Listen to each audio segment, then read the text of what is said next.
Is the 18.4 video, political and social change, mainly throughout England and France and other parts of Europe, I guess you could say.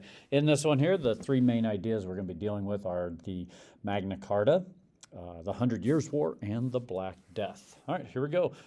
As I go through this, please fill out your guiding questions for 18.4. All right, first of all, what is the Magna Carta? The Magna Carta was a document that was signed in the year 1215 by King John.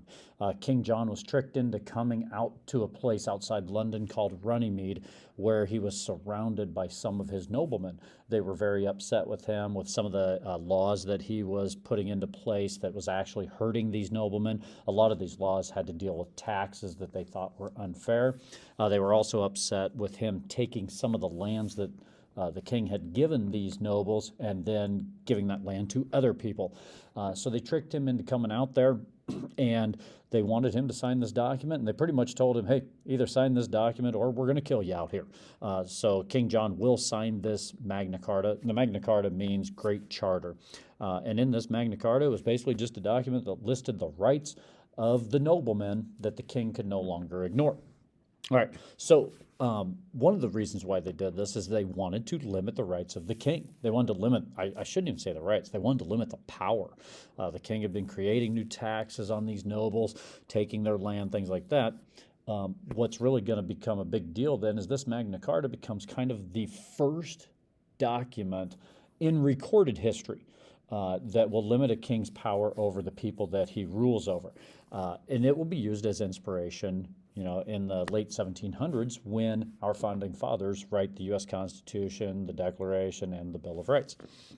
Now, there were three main things in the Magna Carta that the noblemen wanted to make sure the king followed. Number one was habeas corpus. This idea, habeas corpus means you own your own body. What was happening is the king was putting some of his political enemies in prison and not charging them with any crimes or anything like that. Well, the noblemen didn't want that to happen anymore. They wanted to make sure that if the king and his police were going to arrest people, that they were actually charged with some type of a crime. Another thing that they wrote into their Magna Carta is that even the king had to obey all the laws. No longer could the king be above the law. They actually had to obey the laws, as did everybody else. And then the final thing is this idea of if you are accused of a crime, you need to be put on trial, but the trial is no longer going to be in front of the king or any of just the king's men. It's going to be a trial by jury. And on the jury will be people that are kind of like the defendant. So it's called a jury of your peers. And that's what we still have today in our country. So the noblemen were saying, we don't want to be put on trial and be in front of the king or king's men being on the jury. We want the jury that's going to be of other noblemen, and they will find out whether I am guilty or not. So huge change with this Magna Carta. Now, to keep the Magna Carta in place or to keep this idea of limiting the king's power, what's going to be set up is this Council of Nobles. It's called the Parliament.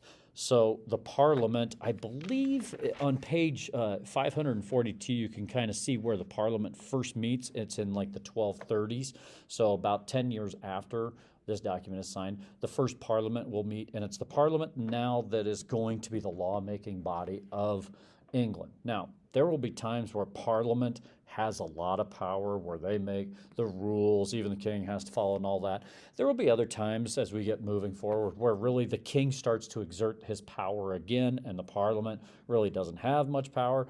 But that will be the dynamic in England from here on out, is this battle between the king and the Parliament over who really has power in England.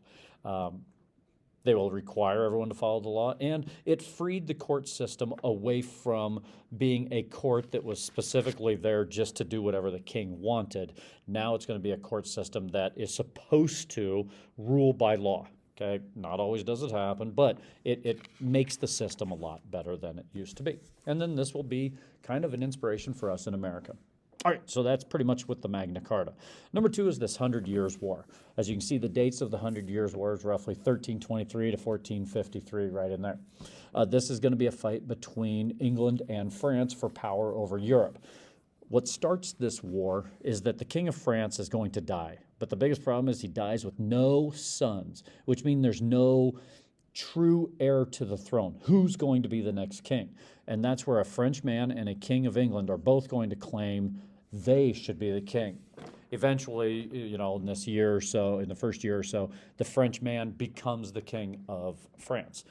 And this is going to upset the king of England to where about 3 years later, the king and he will lead an army and they will invade France. And this invasion kind of starts this 100 Years' War.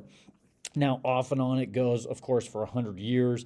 You're going to have down periods of like 10 years where there's not much fighting, and then you're back on to fighting for another 15 years, back and forth, things like that. But after a long time of fighting, eventually you get this young peasant girl. She's about 17 years old, name of Joan of Arc. Joan of Arc is going to lead her own army. She says she sees visions from God to lead the army to victory for France, and she does it. She's very good at it. Eventually, she is captured by the English. There's some controversy over how she was captured and things like that, maybe turned over by some of her own French people. But she's going to be put on trial for heresy, for what the English accuse her of speaking untruths about the church, and she's burned at the stake. But with her death, it rallies the French people. They will rally around her death, and ultimately they will drive the English out of France in the year 1453. Now, some of the effects of, here's that slide about her driving out the English in 1453. Some of the major effects is, okay, how does the King of England, how's he going to be treated when this war is over? Basically, the King of England loses his power. The Parliament has quite a bit of power by the end of this war. In France, it's just the opposite. The French king has like ultimate power at this time. The noblemen and all that, they'll support the king and whatever the king wants to do. All right, let's move on to the Black Death now. Okay, how did the people of Europe get the Black Plague? Well, it has to deal with trade.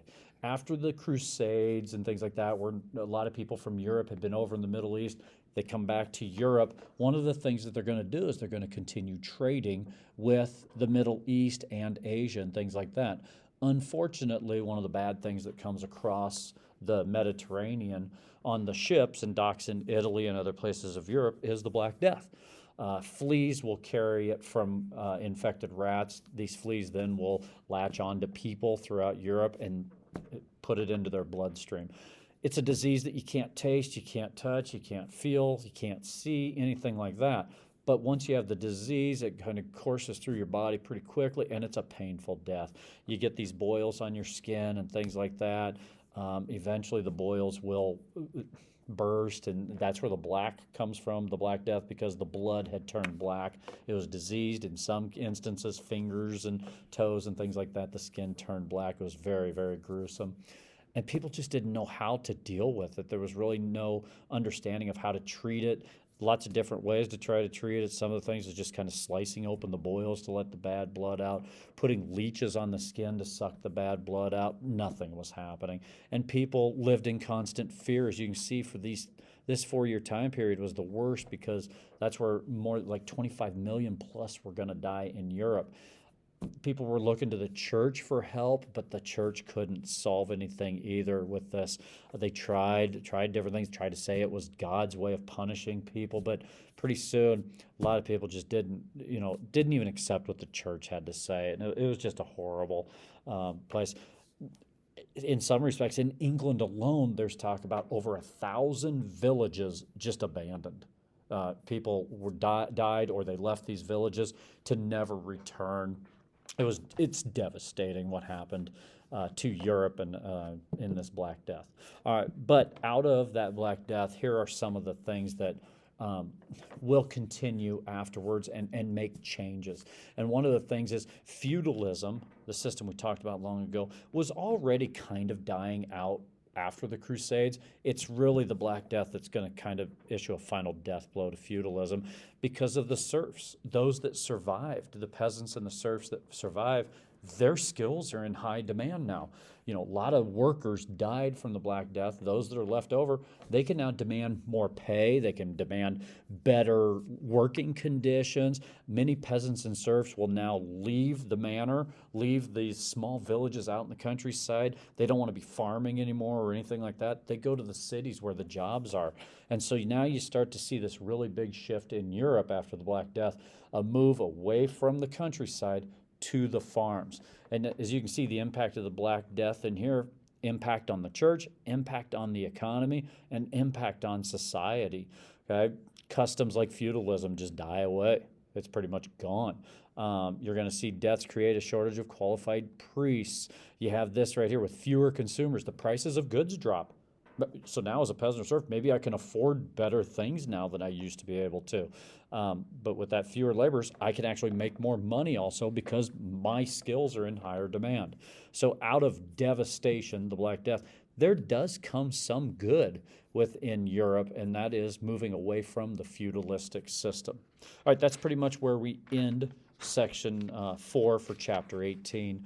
Dealing with that Black Church or the Black Death. But what's going to happen in the next section, we do take a look at the church, this church that has kind of been the stabilizing force ever since the fall of the Roman Empire throughout Europe.